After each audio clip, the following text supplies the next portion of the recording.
Give your sister the check, or you are dead to us. My mother did not even say hello. She simply pointed at the whistleblower payout sitting on my kitchen counter. My sister Sarah stood beside her, shaking, desperate for the $125,000 I had just earned. Sarah had an audit on Monday morning and a felony-sized hole in her company's bank account. They did not come to celebrate my success. They came to liquidate me to save her. I looked at my mother's hands, the same hands that had ruined my credit score before I turned 18, and realized I was not a daughter to them. I was merely an insurance policy they were finally cashing in. I did not scream. I did not argue. I simply stared at them and calculated my next move. My job title is Senior Risk Analyst. That means companies pay me 6 figures a year to examine a disaster waiting to happen and tell them exactly when the structure will collapse. I look for cracks in the foundation. I look for liabilities people try to hide in the fine print. And sitting there in my living room, looking at my parents and my sister, I realized I had been ignoring the biggest liability in my own life for 29 years. To understand why I did not immediately throw them out, you have to understand the biology of my family. I call it the parasitic symbiosis theory. In nature, some organisms cannot survive on their own. They need a host. In our house, Sarah was the host, the beautiful, shining face the world was meant to see. She was the one who was going to be famous, the one who was going to marry rich, the one who was going to put our last name on a billboard. My parents were the immune system, constantly fighting off anything that might make Sarah uncomfortable. And me? I was the liver. My only purpose was to filter out the toxins so the rest of the body would not get sick. I was designed to absorb the poison so Sarah could stay pretty. They did not see themselves as evil. That is the terrifying part. They genuinely believed sacrificing me to save her was a biological necessity. To them, it was not cruelty, it was survival. I remember the exact moment I understood this, even if I did not have the words for it at the time. It was 11 years ago. I was 18. I had just come home after checking the mail, my hands trembling as I held a thick envelope from an Ivy League university. I opened it on the porch. I got in. Not only did I get in, but I had secured a partial scholarship. It was the proudest moment of my life. I walked into the kitchen beaming, ready to share the news. But before I could speak, I saw a cake on the table. It read, "Congratulations, Sarah," in bright pink icing.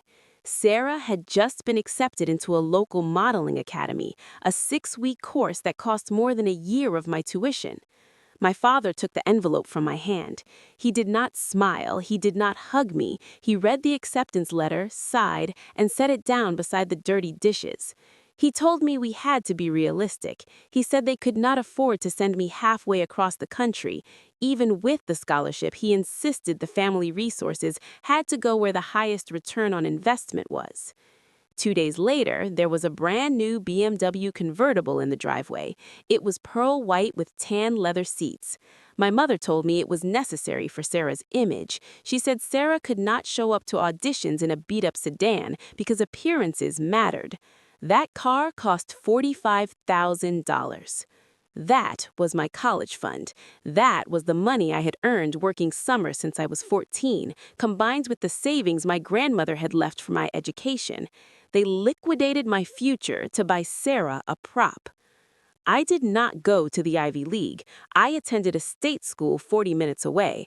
I worked the night shift at a warehouse, loading trucks until my back felt like it was made of broken glass, just to pay for my textbooks. I graduated with honors, debt, and a spine made of steel. Sarah crashed the BMW 3 months later. She walked away without a scratch, and my father simply bought her another one. They broke me back then. They taught me that my dreams were convertible currency for Sarah's whims. But looking at them now, 10 years later, I realized something had changed. The liver was tired of filtering the poison. Sarah was no longer a rising star. She was a 32-year-old fraud with a failing startup and a felony hanging over her head. And I was no longer the 18-year-old girl crying over a rejection letter. I was the person who knew where the bodies were buried because I was the one who had been forced to dig the graves. Sarah wiped a tear from her cheek, a perfect, practiced motion. She told me she just needed a bridge loan. She promised she would pay me back after her next round of funding. It was a lie. I knew it was a lie because I had pulled her credit report an hour before they arrived. She was maxed out. She was drowning, and she wanted to stand on my head so she could breathe. I looked at my father. He was tapping his foot, impatient, waiting for me to do my job and filter this problem away. He thought he was looking at the same daughter he had bullied for 3 decades. He did not realize he was looking at a risk analyst who had just decided to liquidate the liability. I let my shoulder slump. It was a calculated physical collapse, the exact posture of the defeated daughter they were used to seeing.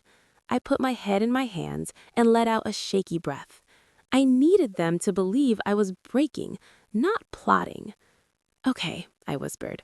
"Okay, I will do it. I cannot let you go to prison, Sarah." The tension in the room snapped like a cut wire. My mother let out a long sigh, practically deflating with relief. My father leaned back, his face settling into the smug expression of a man who had successfully disciplined an unruly employee. Sarah stopped pacing and looked at me with wet, grateful eyes. "But we have a problem," I said, my voice rising in panic. I stood up and grabbed my laptop. "I cannot just wire $125,000 to your personal account. The IRS algorithms will flag a transfer that size immediately. If they freeze my accounts for a review, the money will not reach you by Monday. You will miss the audit deadline." Sarah's face went pale again. "I can fix it," I said, typing furiously, "but we have to document it correctly. If I send this as a personal loan, federal law requires me to charge you a minimum interest rate. If I do not, the IRS counts it as a gift, and we both get hit with the 40% gift tax. That is $50,000 gone." My father stood up. "We are not paying $50,000 in taxes. Figure it out." "There is one loophole," I said, turning the screen slightly away from them so they could not see my hand shaking, not from fear but from adrenaline. "If we classify this payment as third-party restitution, it is tax-exempt. Basically, I am not loaning you money. I am covering a debt you owe to your company to correct an accounting error." I looked at Sarah. "But for that to work, you have to admit the error in writing.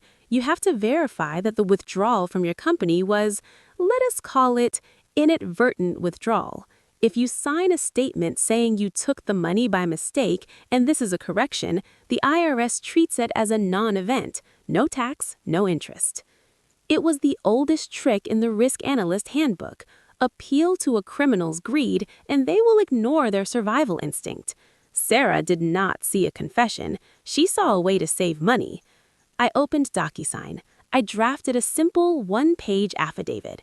It looked boring. It looked like standard tax compliance paperwork. But in the center of the page, under the section labeled Reason for Disbursement, I left a blank text box. I emailed the link to her phone. "Okay," I said. "Just fill in the reason field. Make sure you use the words inadvertent withdrawal so it looks like an accident, not theft. Then sign it." Sarah's phone pinged. She opened the email. She did not hesitate. She did not call a lawyer. She tapped the screen, her thumbs flying over the keyboard. She was so focused on avoiding the tax bill that she did not realize what she was actually doing. She typed, "Repayment of inadvertent withdrawal from company funds to avoid audit discrepancy." She pressed sign. A moment later, my laptop chimed. Document completed. I opened the PDF. There it was, her digital signature, time-stamped, IP tracked, and legally binding under penalty of perjury. She had just confessed to felony embezzlement. She had admitted she took the money, admitted it was company funds, and admitted she was trying to cover it up. "It is done," Sarah said, looking up at me. "Now transfer the money." "I need an hour for the funds to clear the holding account," I lied. "Go home, get some sleep. I will wire it first thing in the morning." They left 5 minutes later. My mother hugged me on the way out, whispering that I was a good girl. They walked into the rain, convinced they had won. I locked the door, slid the deadbolt home, and looked at the PDF on my screen. I did not send the money. I saved the file to 3 different cloud servers. I had the bait. Now I needed to close the trap.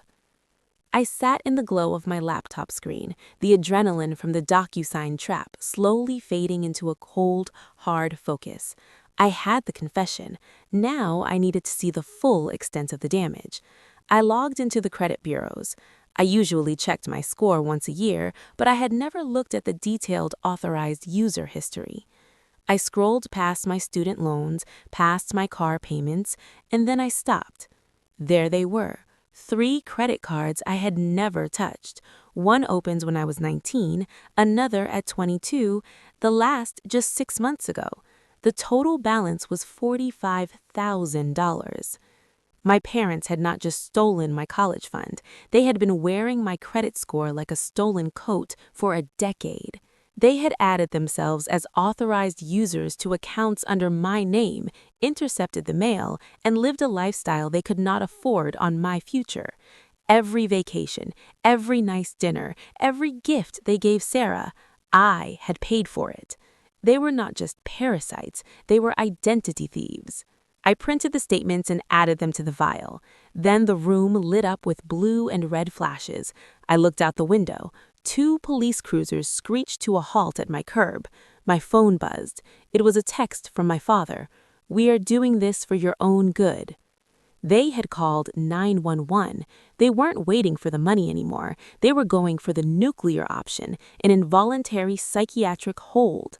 If they could get the police to drag me out of my house in handcuffs, screaming and crying, they could file for emergency conservatorship by morning. They could seize my accounts to manage my assets while I was locked away. It was the ultimate gaslight. They expected me to be the hysterical daughter. They expected me to open the door crying, shouting about betrayal, looking like the unstable woman they described to the dispatcher. I did not panic. I initiated the contrast protocol. I ran to my closet, threw on my navy blazer, put on my glasses, and donned my professional headset. I opened my laptop and started a Zoom meeting with myself, maximizing a spreadsheet on the screen so it reflected in my glasses. I grabbed a clipboard just as the pounding began on the door. "Police, open up." I did not run. I walked. I opened the door mid-sentence, speaking into my headset. "Look, the risk mitigation coefficients are off. We need to restructure the debt before Q3. I looked at the 2 officers standing there, hands on their holsters, ready to tackle a maniac. I tapped my headset, looking annoyed but polite. "Officers, can I help you? I am in the middle of a conference call with Tokyo." The officers froze. They looked at me, calm, dressed for business, holding a clipboard, discussing finance. Then they glanced over their shoulders at the driveway. My mother was there, sobbing theatrically into my father's shoulder. Sarah was screaming that I had a gun and was going to hurt myself. The contrast was violent. Inside the house, a composed professional. Outside, a chaotic, screaming circus. "Ma'am," the older officer said, his hand moving away from his gun, "we received a call about a suicidal individual with a weapon." "A weapon?" I laughed, a short, incredulous sound. "Officer, the only weapon I have is a quarterly earnings report. My family is struggling financially. I refuse to give them a loan tonight. I assume this is their retaliation." I stepped back to let them see the apartment. It was clean. It was quiet. My tea was still steaming on the table. The officer looked back at my parents, who were now yelling at the neighbors. He shook his head and pulled out his notepad. "I apologize for the disturbance, ma'am. We will clear this as a false report." "Thank you," I said. "Please ask them to leave my property." I watched from the window as the police spoke to my parents. I saw my father's face turn purple. I saw Sarah stomp her foot.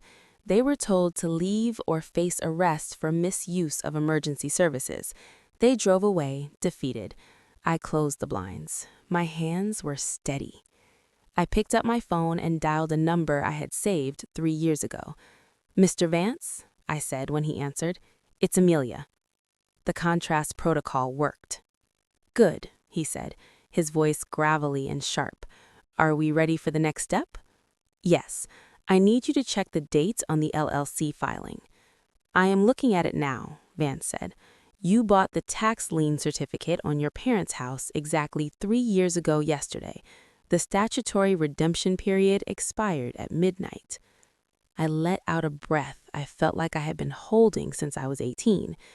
File the deed, I said. I do not just want the money. I want the roof. 2 days later, I stepped into the lobby of Vance & Associates on the 45th floor of a downtown glass tower. Freezing air, marble floors, my heels clicking like a countdown. My family demanded this meeting. After the police debacle, they'd hired a lawyer, a strip mall attorney, who filed an emergency conservatorship petition claiming my erratic behavior and that I was a danger to myself, trying to get a judge to hand them control of my finances immediately. Mr. Vance intervened, blocked the emergency hearing, and forced them into binding private arbitration first to settle matters discreetly. They thought discreet meant I'd surrender, sign papers, hand over a check, apologize. They didn't realize they were walking into a kill box. I opened the heavy oak door to a windowless, soundproof conference room that smelled like lemon polish and old money. A long mahogany table sat in the center. They were already there. My father at the head, lounging like he owned the building. My mother beside him, purse clenched, wearing her concerned mother mask. Sarah looked glossy in a silk blouse, but her leg bounced. She knew the audit on Monday put her 48 hours from handcuffs if I didn't sign. Mr. Vance sat at the far end like a shark in a three-piece suit, and beside him a court reporter hovered over a steno machine. Their exhausted lawyer stood. Ah, Amelia, the conservatorship agreement is ready. Your father as financial guardian and your sister as... I walked past him, pulled out the chair opposite my father, and sat. No hello, no explanation. I placed one thin file folder on the table. Where's the check? My father demanded. We're not here for a check. We're here to correct the record. Sarah snapped that I was unstable and had called the police on myself. My mother dabbed a dry eye, insisting they only wanted to protect me. Mr. Vance cleared his throat. Everything said in this room is under oath and on the record. Proceed. They didn't flinch. The court reporter asked for names. Sarah gave hers smoothly, practiced, then launched into her statement. I'd struggled for a long time, had delusional episodes, promised her money for business expansion, then became erratic. They needed to stabilize my assets before I harmed myself. My father nodded. She imagines things.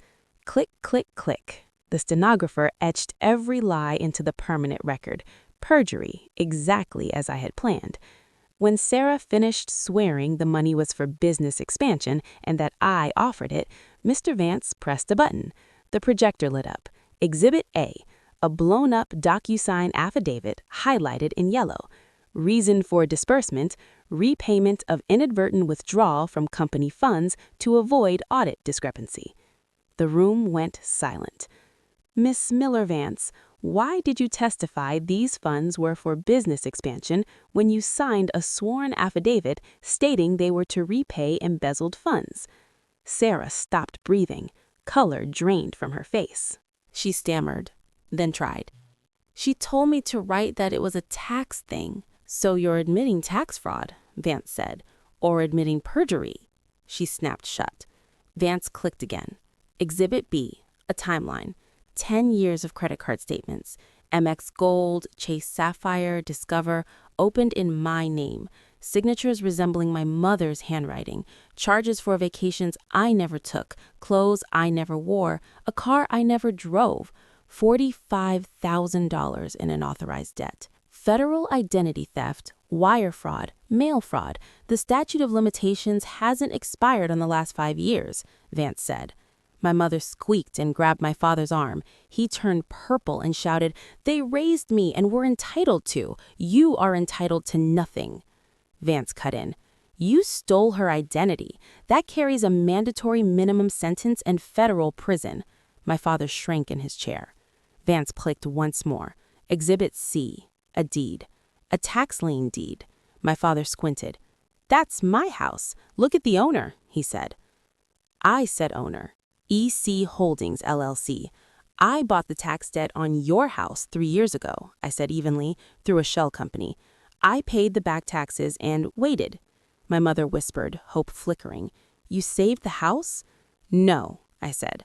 I bought the debt. 3-year redemption period. You didn't pay it back. It expired yesterday at midnight. I leaned forward. I didn't pay your mortgage, Dad. I foreclosed. I own the roof over your heads. You're trespassing. Then the screaming, my father lunging, Sarah reaching for the laptop as if breaking the screen could break the truth, my mother wailing about family while the court reporter captured every threat and slip. Mr. Vance, he heard him roar, sit down. And they did, small, terrified. He slid a thick final document across the table. This is a confession of judgment and a voluntary restraining order. I pointed to the signature lines. You admit the $45,000 in identity theft debt. You vacate the house, my house, within 7 days. Permanent no contact. Come within 500 feet of me or my workplace, you go to jail. And if we don't sign, Sarah whispered, then I email Exhibit A to the district attorney and Exhibit B to the FBI. You'll be arrested before you reach the elevator. My father searched my face for the daughter he used to bully. She wasn't there. His hand shook as he signed. My mother signed silently weeping. Sarah signed last, staring at the table as her future dissolved into ink. I took the folder, stood, and walked out. I breathed city air like it was the first real oxygen I'd had in years. I blocked their numbers before I reached my car. The aftermath was swift. Sarah was fired the next day after I anonymously forwarded the audit discrepancies to her board. She became unhireable. My parents moved into a small rental 2 towns over. I sold the house 3 months later. The profit paid off the debt they'd stolen and funded my move to a new city where nobody knows my last name. I'm alone now, but not lonely. I wake up in a house I own, with credit that's mine, and a life no one can liquidate. Have you ever had to become the villain in their story just to survive in yours? Tell me in the comments. And if you're listening from somewhere you feel stuck, tell me what time it is there. I want to see how far this story travels.